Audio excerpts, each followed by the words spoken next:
Mechanical. I work out of our Lehigh Valley office. We would like to thank everyone for joining us this morning. Also, Mike, Greg, and IFMA for inviting Burns to discuss what everybody has been Googling. Is the air at work safe to breathe? Next slide. If you're not familiar with us, Burns has been in business since 1998, and we do not operate like other mechanical contractors. From our service department to our construction side, we focus on doing what's right. Our customers trust us to see what others can't. Slide 4. We believe your business and your building deserves better.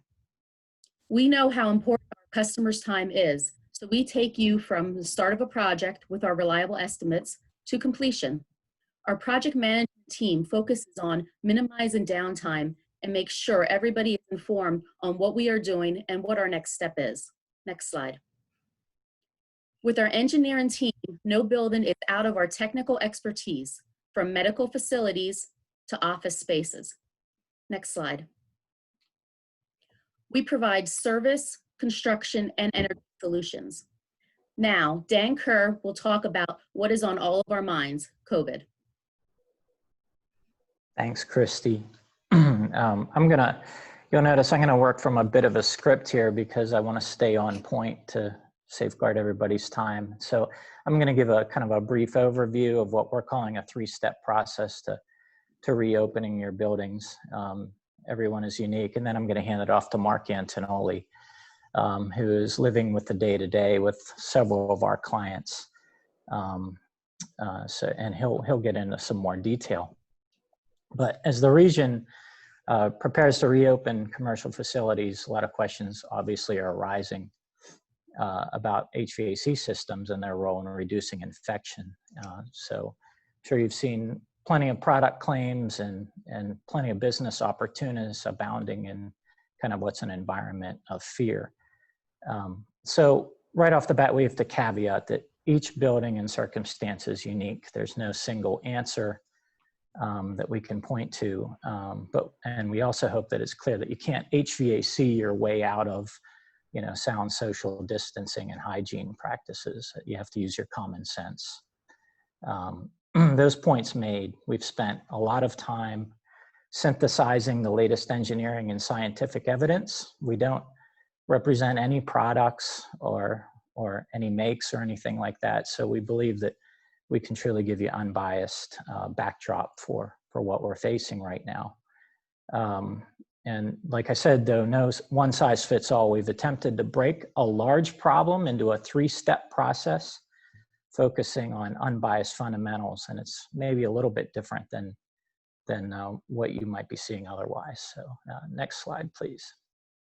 So I think the first question you should really be asking is, first and foremost, does your building have an adequate supply of outside ventilation air? Outside ventilation air is the single most important factor for infection control in a building. And so at the time that your building was constructed, the HVAC systems needed to meet the indoor quality standards of the day, which included a minimum amount of outside ventilation air. However, as a company that designs, builds, maintains, commissions systems, we observe many facilities that do not have adequate ventilation air in their buildings. So as an example, you see 2 charts on this slide. This is an existing client of ours. The chart on the left, we're monitoring carbon dioxide concentration in their occupied zones, and you can see that on the left-hand scale there that they're getting a big concentration of carbon dioxide in their spaces, which is an indirect indication that they're not ventilating those spaces properly. Whereas spaces on the right chart are controlling properly. So there are ways, this isn't the only way, but there are many ways of measuring this. So maybe as it relates to ventilation air, present building codes require the implementation of demand-controlled ventilation cycles, which is a control strategy that monitors and adjusts the volume of outside ventilation air based on real-time occupancy, measuring carbon dioxide. Now would be a good time to disable those control cycles if you have them. So by doing that, you're going to ensure that your indoor air is continuously flushed. There's going to be an energy cost penalty for doing that, but the HVAC system almost surely has the capacity to satisfy the increased load if it was sized properly. Also, the prevailing wisdom among independent thinkers in the HVAC industry is that if feasible, unoccupied control cycles should be disabled as we reopen for business. So for those outside of the HVAC practice, during an unoccupied cycle, the outside ventilation air dampers are closed, building air is recirculated, and temperatures are reset since nobody is in the building. So disabling this strategy has the benefit of super flushing the building of airborne contaminants while it's unoccupied. But beware that simply opening your outside air dampers during unoccupied periods can induce humidity problems in the building. So lacking additional engineering advice, if you're doing it alone, your best bet is to leave the facility in occupied mode 24/7, regardless of operations. Next slide, please. Second step that we recommend is to practice some sort of continuous commissioning and maintenance process. So we have a lot of clients in the healthcare and pharma spaces, and to meet health and cleanliness standards, hospitals and pharmaceutical facilities have to meet ongoing accreditation and validation requirements from regulating agencies. Subsequently, the most critical HVAC system operating requirements, such as confirmation of adequate ventilation and pressure gradients for infection control, are continuously maintained and validated. But in commercial facilities, there's only the building codes fundamentally, and there's a lack of such enforcement. So it takes a unique building operator, a unique building owner to actually continuously validate that the HVAC systems are performing properly, or at least periodically check on them through a recommissioning process. We do recommend taking some time to do this. As you reopen, take notes on what you learned from the process and then commit to periodic checks to ensure the long-term indoor environmental integrity of your building. Next slide. Using our own facility as an example, we trended temperature, relative humidity, and carbon dioxide over a week-long period in those areas that are currently occupied. You know, we're running a service business, we're building hospitals, and so we do have staggered skeleton crews in our office. You can do this sort of monitoring with inexpensive data recorders. You can buy a temperature data recorder that'll use cloud-based information capture for a little over $100, and you can measure carbon dioxide for, you know, a sensor might be $300 to $400 sort of a range. So they are available if you don't have, you know, an elaborate control system in your building.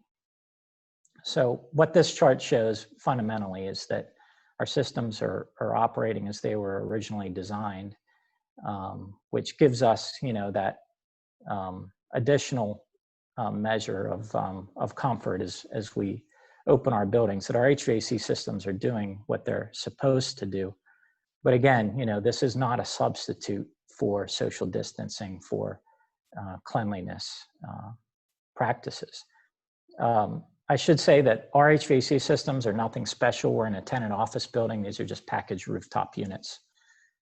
So if they're designed properly, they will give you the proper ventilation air. To answer a common question that we get, there is no evidence whatsoever in any publications that we can find that the virus is spread or has spread through commercial HVAC systems. And I can give citation for that maybe when we're done or after this is over for some good articles on this. You should keep your HVAC systems operating, most especially to allow outside ventilation air to dilute any buildup of contaminants. So next slide, please.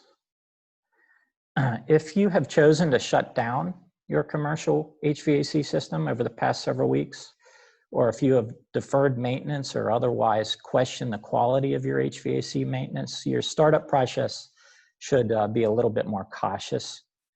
Those in this camp need to be concerned primarily about moisture outside of the COVID-19. You need to be concerned about moisture as well. So both where it has migrated to and where it has been sitting stagnant. If you're paying attention, you know, there's now concerns about Legionella as we reopen our buildings, and Legionella can form in stagnant water systems, both HVAC and plumbing. So if it's been sitting stagnant through our stay-at-home order, maybe cooling tower systems or your potable water systems, you should be at least flushing your systems and at most disinfecting them prior to use. You know, mildew and mold are another risk with moisture migration, especially during the humid weather we've experienced lately through this season. And so mold grows in the presence of three elements, which are moisture, darkness, and some form of food, which could be dust, dirt, fabrics. So as you think through your reopening, if you've shut your buildings down, you know, where have those three ingredients possibly been present? You should be investigating those systems. So next slide. And so when it comes to air cleaning devices, a lot of people lead with this, and Marc's going to be jumping into more detail for us on the air cleaning devices, but just kind of as an overview, we've saved this topic as last in kind of our three-step process for a good reason. And like I said before, it's because we observe a large number of inadequately ventilated and maintained commercial facilities. Proper ventilation, commissioning, and maintenance are invisible to building occupancy, yet absolutely fundamental in diluting the buildup of contaminants. So it's tempting and far too easy to substitute a device, something to point at to make everybody feel safer, for the more difficult processes that I just described. So just extremely broad overview here. With filtration, you want to max out your MERV rating. MERV is a measure of the arrestance of the filters that Marc will be talking about. In general, MERV 13 and above is what's recommended to be able to grab a virus. Marc's going to go into more detail on that. So look at your existing filter racks and max out the MERV rating of the filters. Also, there are commercial and consumer grade products available to kind of boost the airflows in spaces with HEPA recirc units. We see this done in pharmaceutical facilities all the time, and sometimes in healthcare, where you get a fan filter unit with a HEPA filter in it. You know, I have a son that has really bad asthma, and so we would buy the consumer grade products where we would boost the air changes in his bedroom overnight. Those do work at cutting down on the extremely small particles in the air. So that is also a good those are good products to use through this. On ultraviolet irradiation, so we've been doing this in healthcare facilities for quite some time, and it is scientifically proven to work. That UVC spectrum is effective at inactivating viral, bacterial, and fungal organisms. You see here a photo of an air handler that we installed this in. This is inactivating the buildup of any contaminants on coils within the air handler, but you can also buy them to go directly in duct systems. And some of our pharma clients have space UVGI lights where they put them in lobbies or they put them in common areas to disinfect surfaces up high in the space. Those products are also available. Just a word of extreme caution with UVC light spectrum is they are very dangerous to your eyes and your skin.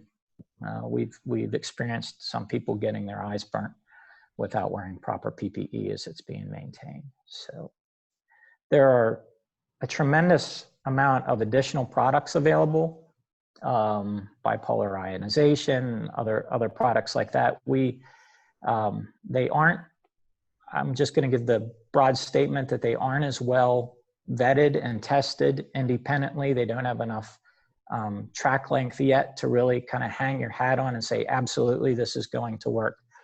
We're in the process of integrating 3 special systems for 3 of our existing clients right now. There's a lot of evidence that the products do work, but for us to, absolutely hang our hat on saying that some of the products that are available in addition to these work, you just understand that if you're using additional products, make sure you're executing on the fundamentals first and then apply additional products. So again, Marc will be getting into some of these details, so I'm gonna hand it off to him at this point. Marc Antonioli is our engineering manager. Thank you, Dan. So yeah, just to reiterate pretty much on what Dan said, as the COVID pandemic came across us, it kind of lends its hand as an opportunity to evaluate our existing systems and see what's in front of us, learn our buildings. I know particularly for me, going out servicing a customer is considerably easier for both parties when you show up and you have a good handle on what you're walking into, what you're serving, what your units are doing. So in an air handling unit system, know where they are, what they serve. Are you providing standard code ventilation to these spaces? Is it being delivered to the unit? And then at the same time, are you delivering it to the spaces it's intended to be delivered to? Are outside air dampers functioning? Are they set into the appropriate position? Exhaust fans working?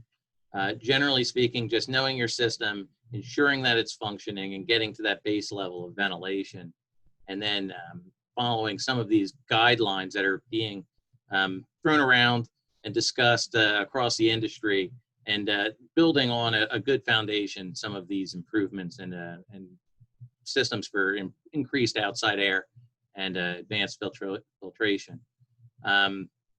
Something that is a little unique to those outside of manufacturing, pharma, healthcare, is the concept of pressurization and airflow patterns in a facility. Over the last number of years, working a lot in healthcare and accommodating various inspections and following ASHRAE 170, we've found ourselves paying extremely close attention to not only temperature and humidity in spaces, but pressurization.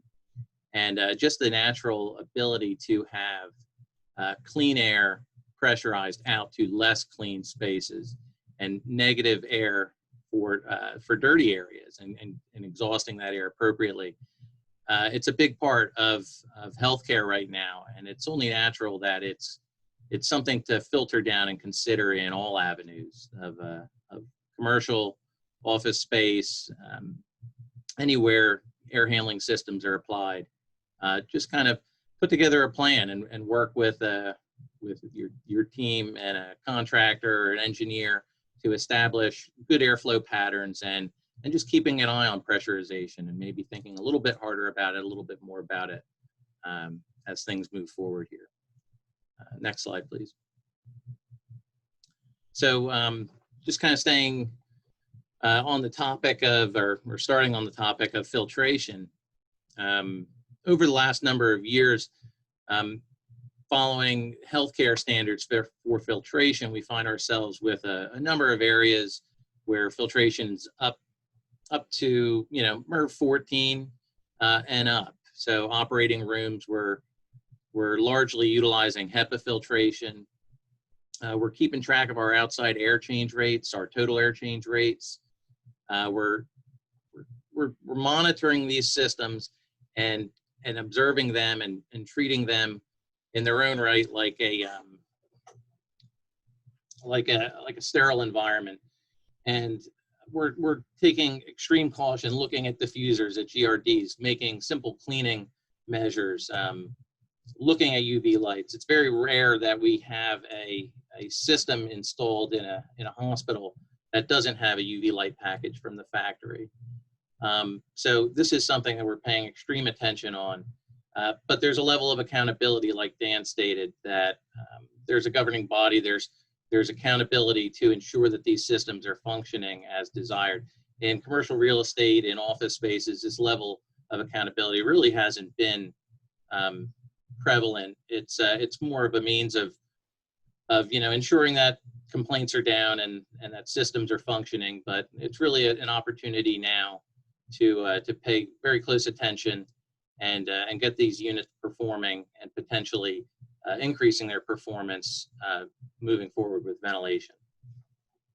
Next slide.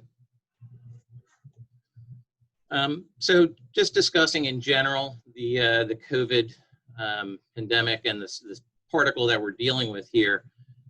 You can see on this graphic here on the far left side of this graphic is the coronavirus, 0.06 up to 0.3 microns in size, a very small particle. Your traditional N95 mask that's supported to be worn, the 95 is 95% efficient in particles down to 0.3. So it's highly effective in removing particles, but as you can see, the coronavirus molecule is actually smaller than that. One thing to consider, though, obviously, is that as it's spread through expelled breathing, coughing, mucus, it kind of blobs on to the moisture and it increases the size of the particle. So upwards of 1.4 microns in size, these masks are going to be highly effective in removing these particles, just as the filter in your HVAC system could do the same purpose. Next slide. So talking about HEPAs, HEPAs obviously it's a high efficiency particulate air filter, traditionally reserved for pharma, labs, healthcare. But these filters, they're exceeding up above MERV 17 on the scale. So you're going to have over 99% efficiency in removing particles down to 0.3 microns in size.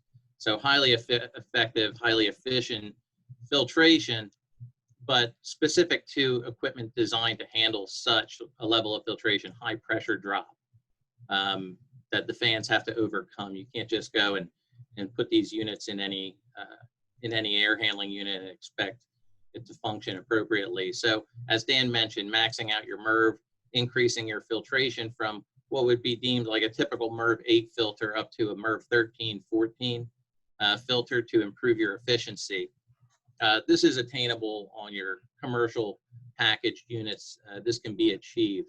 CamFil, who's kind of an expert in filtration, they'll recommend actually trying to get up to around 15 MERV to do some more aggressive removal. So it goes up above 15, and honestly, if you could go higher and the systems could take it, you'd recommend it. But in some respects, it's just not possible. So what we want to do is we want to max out that MERV filter rating on our equipment, and then be conscious of other things. If you've ever looked inside an air handling unit, you can see the graphic on the lower right. Oftentimes there's just a slider. The filters go in and they butt up against one another, and there's really no gasketing. There's nothing to prevent bypass of air across the filters, the top, sides, bottom, between. So on a HEPA system, you're going to have a gasketed grid network where the filters will all become part of a common penetration for the air to pass through. With a traditional slider style, there's much more bypass. So being conscious of this, trying to reduce the amount of air that's bypassing the filters through flashing or just ensuring it's a tighter seal is helpful, because you're guaranteeing you're getting more air filtered and less bypassing. Next slide. So like I just mentioned, we run into scenarios where we have an existing piece of equipment, but it's incapable of taking on a significant increase in filtration due to pressure drop. Some of these, some ways of getting around this are implementing systems that are entirely independent of the air handling unit. So as Dan mentioned, in the lower left-hand corner there, that's a traditional fan filter unit. It's got a HEPA, it's got a fan, oftentimes an ECM motor that you can vary the speed of the, so there's a winner on the quiz question. So you can vary the speed of the fan filter and essentially just recirculate and scrub air from within a space. So although these aren't typically something that you would expect to find in a large cubicle area or in a commercial setting, there's a tremendous value in utilizing these. They're essentially similar to a more residential or a personal use recirculating HEPA for an office space. These are capable of moving some air and increasing your air change rate in your space. The piece of equipment to the right is a similar newer technology, an electronic air filter, which I'm going to talk about in a little bit, in a portable fashion, where it can be actually rolled into a room and it's going to recirculate air, activate it, place an electric charge on it, where the airborne particles actually bond together, so they're big enough to be captured by traditional smaller filters. So these are two options for scrubbing the air in spaces. Next slide, please. So here we're going to jump into a few of these new technologies that Dan talks about. So each one of these we've been exposed to, and we've been installing on certain projects, and a little bit of the verdict's yet to be had out on all of them. But these are all interesting and new technologies that are used for effectively getting increased filtration without the need for high pressure drop filters, while at the same time minimizing your outside air. So it's a little different than what we're talking about now, because with our present CDC guidelines, we're looking at increasing the amount of outside air. These tools are great in filtering, but also part of their marketing is to keep down the amount of outside air you need to bring in while still maintaining a relatively clean indoor air breathing zone. But look for products like this to continue to gain traction, because if we went and just started running tremendous amounts of outside air, there's going to be a big cost burden to this. You're going to be taxing existing equipment. So the market's going to find a place for air cleaners and systems for filtration that allow us to continue to maintain somewhat a resemblance of our energy standards, where we're still maintaining good quality air, but we're not overburdening a lot of equipment. So the unit on the left there, that is an electric air cleaner. It's essentially that one portable unit just in a duct or air handling unit module. These have a wire that actually goes across the face of them, which electrically charges and reactivates the air molecules. So you're going to have a reduction in VOC, virus, bacteria, odors. And what you're effectively doing is these units have a MERV 14 filter in them. You're applying an electric charge to the airborne particles, and they're going out into the space, and they're going to, positive and negative ions going to combine with other positive and negative ions to the point where they join together to the point where they can be captured in the airstream. Similar to this is on the far right, the two graphics. Those are bipolar ionization. Similar technology. These use like a bipolar ion tube to also deliver a positive and negative charge to the particles in the air, causing them to combine and be captured via filtration, or to the point where they're suspended and they fall out of the airstream entirely. Two similar concepts implemented in different scenarios. One's on the left in healthcare, electric air filters. We've seen a number of them. Some of the bipolar ionization units come in a very small package, and they can actually be utilized in split systems and small tonnage, ceiling cassettes, you name it. So there's some versatility in what type of units and areas they can service. The one in the middle is a molecular air cleaner.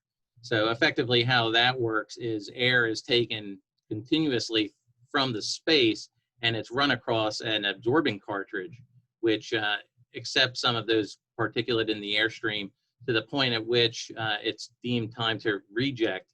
So it's heated and then exhausted via a separate airstream to the exterior of the building.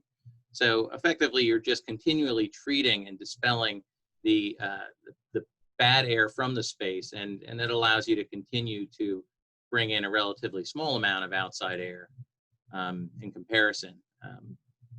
So that these are three different style units. There are more out there, but we're seeing these implemented more frequently, big and small.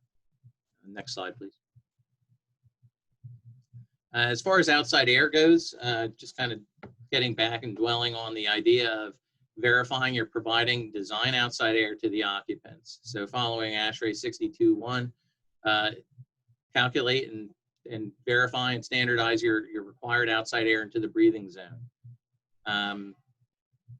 Current guidelines are asking tenants and owners to try to increase this. And there are means of increasing your outside air up to as much as 100%. There's just the ongoing concern with ensure that you can do that properly and accommodate these changes with your existing air handling equipment. So you really have to have a good handle on how these units are being controlled and ensuring that, you know, equipment's functioning. If you go and put 100% outside air to a package unit with 2 compressors and one's down, you're going to struggle. So you have to make sure that your existing HVAC system is in a good state, good condition, and can operate under these increased outside air rates. Another thing to consider, natural ventilation, just opening windows, staying on top of it, making sure you close your windows. But if it's a possibility and the outside air conditions are appropriate, feel free to open windows and offer some natural ventilation into some spaces. Consider running building ventilation system during unoccupied time. So Dan mentioned this. I'll touch base on a little bit in the control strategies, but you can run it anywhere from 2 hours to 24 hours or even more in between occupied time frames. So if you have you know, an empty building over the weekend, you can run it all weekend. You just have to make sure that if you're exhausting, you're bringing in ventilation air. You don't want to have a space that you're losing control of. But you want to maintain an airstream that's clean, and you want to have an office or a building where your occupants are walking into, and it's been purged of recent contaminants and is a clean space to work in and function in. Next slide. So as we talk about, you know, increasing outside air, elongating runtime for equipment, potentially having fan filtration units in spaces, these are all increasing your air change rates for your spaces. So the volume of the air of the space in which you're conditioning, you're exchanging that air at a higher rate. Just keep an eye, be mindful of your air exchange rates, and work to improve them if possible, to the point where you know that you're appropriately purging and ventilating your space. Ensure that they're functioning. Obviously, exhaust fans, just doing quick survey, walk over, make sure all the motors and belts are functioning appropriately so that you can appropriately ventilate. And this lends its hand into the pressurization discussion we talked about earlier. If you've got dirty spaces, make sure that your equipment's running and that you can maintain a pressure gradient that's going to draw through and expel contaminant and poor air from the building. Continue to ventilate and continue to ventilate. Moving forward to some control modifications, some discussion with regards to demand control ventilation, as Dan discussed, potentially disabling such controls. So as opposed to continually limiting how much outside air you're bringing in, try to increase that volume, obviously through getting away from some of these control strategies. A big one is humidity. This graphic to the right is a discussion of relative humidity in spaces and the percentage of relative humidity to achieve what is considered an optimal range. For years, we've been looking at operating rooms and saying, You know, 30 to 60, 40 to 60% RH is suitable for an operating room. It's an operating room, yes, but it's suitable for everywhere. The problem is that many spaces, and most spaces, were not built or constructed to maintain to these levels of relative humidity year-round, like an operating room, for instance. So if you have low RH, it's going to be lighter and easier for air particles to move around and get airborne and get in your breathing pattern. When you have high RH, it's going to be conducive to growth. So you want to try to maintain that suitable range right in between there. The problem with that is that you're going to rely on the limitations of your existing buildings. In the wintertime, it's going to be a challenge to maintain 30, 40% RH in your space, especially if it was never even provided with humidification in the first place. Coming into the summertime here, we're talking about bringing in a tremendous amount of outside air and increasing that outside air for existing air handling equipment. And you're going to have a hard time keeping it in check without losing the RH and exceeding those limitations. So it very much comes down to what your building is capable of doing and the control strategies to meander your way into that optimal range. But it's something to consider, something worth monitoring. And like Dan said, there are some fairly inexpensive temperature, humidity, CO2 monitors and trending capabilities that you can deploy in your offices to keep track and pay attention to where you fall in this range. Next slide. So kind of talked about it a little bit as well, running exhaust systems for 2 hours before and after unoccupied times, implementing flushing systems. Just be careful when running exhaust fans. They can overpressurize in the negative spaces, making it a little bit of a challenge. We've run into issues with just generally functioning doors when too much exhaust is being deployed and not enough makeup air into a space. And as well, you're going to pull in some humidity that is generally going to be an unintended consequence if you're not properly conditioning and at least operating the space to some resets or offset scheduling for unoccupied times. One way to maximize your outside air percentage is to deploy a control strategy where you're pretty much just continuously looking to maintain a condition. So if you're in heating, and I want to elaborate on this too much, if there's questions, we can follow up afterwards, but maintaining your outside air damper to control to a mixed air temperature, assuming your air handling equipment has preheat coils and can handle it, you just control to a set point. And if you're not quite there, open it up more. Open your outside air damper. Continue to optimize your outside air percentage until you get to your set point. And if you start to exceed it, then back off and bring it back into perspective. In the summertime, open it 100%, but pay attention to your discharge air temperature.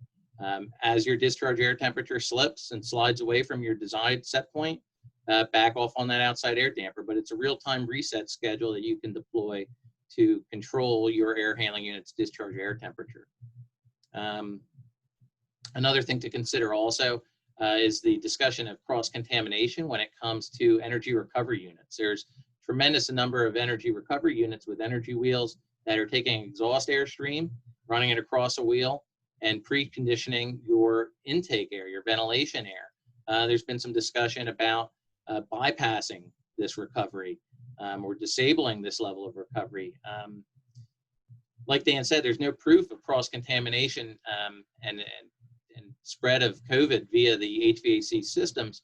So not only does this start to violate the energy codes that we're complying to, but in some regards, this is a perfect example where the cure is sometimes worse than the virus itself.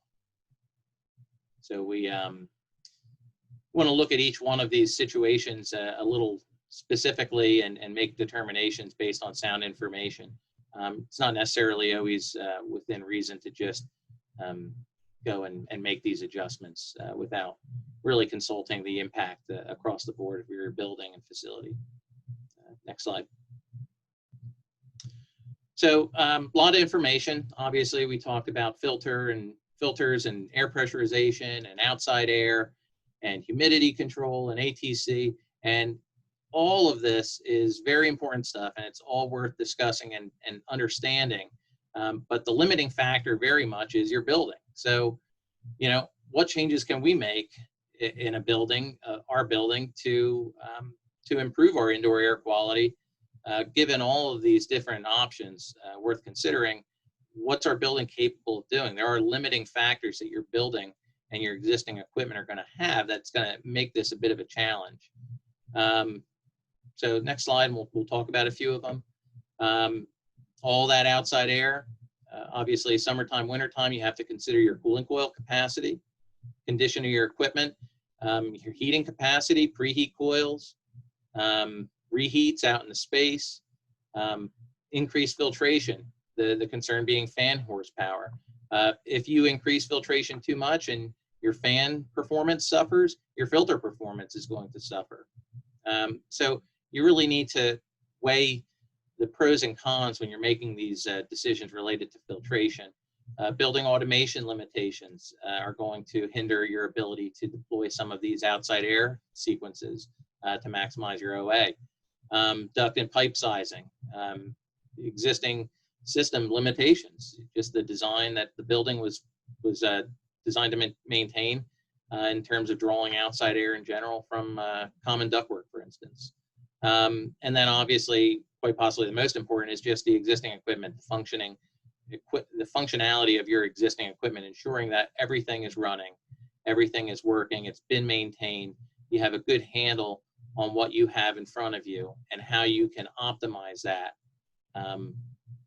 across the board with these various options. So these are just some of those limiting conditions that you need to consider when you're talking about making some of these changes in your building. Next slide. Kristy, do you want to take this slide? I don't think we practiced this one. No, and I had to unmute too. Does anybody have any questions at this time in regards to our presentation or your building?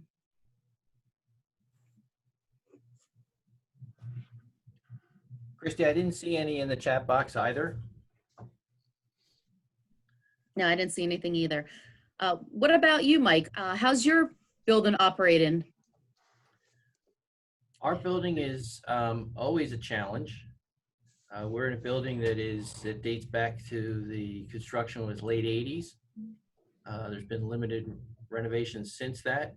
I can tell you that's always a challenge to know whether we are circulating clean air. So I listened intently. And we will be obviously taking some of these under advisement because our biggest concern is, as you mentioned, both Dan and Mark mentioned, the issue with adding filtration. Our concern is, can the equipment handle much of it's near the end of its life cycle? Can it actually handle the added filtration? And for us, like you, we lease our space, so there's cost benefit situation there for us. To compound it, I like Mark's recommendation to open windows, but we don't have operable windows. So we're really restricted and captive to our mechanical systems to provide outdoor air. Yeah, I was surprised that there's not more people that are bringing this up as opening windows and circulating the air more. I think when you have more of the people going back to work, it's going to become a bigger issue for us. I've been noticing out in the marketplace that there seems to be more of that the restaurant level and some of the retailers are now taking perhaps advice from their contractors or other agencies, and I see more and more opening their doors where possible to let some filtration, natural air filtrate through their buildings. Well, if we don't have any more questions, then I'd like to thank everybody for joining us this morning. And congratulations to Stephen for winning the trivia question. Yes, I want to thank everyone as well. First off, let me thank Burns Mechanical, Dan, Mark, Kristy, Lisa. None of you've seen or heard from Lisa. Lisa has been slide presentation manager. So thank you, Lisa. Also, I want to recognize that, yes, Stephen is the winner of 50 IFMA bucks. Spend them wisely, Stephen, although you cannot take them to stores. They're only redeemable at IFMA events. So we do encourage you, once we're able, to utilize those for one of our in-person events. I do also want to mention that we have been recording this event. It will be, with the permission of Burns Mechanical, posted to our IFMA website. That is ifmalehighvalley.org. And you can also watch the website for additional events coming up.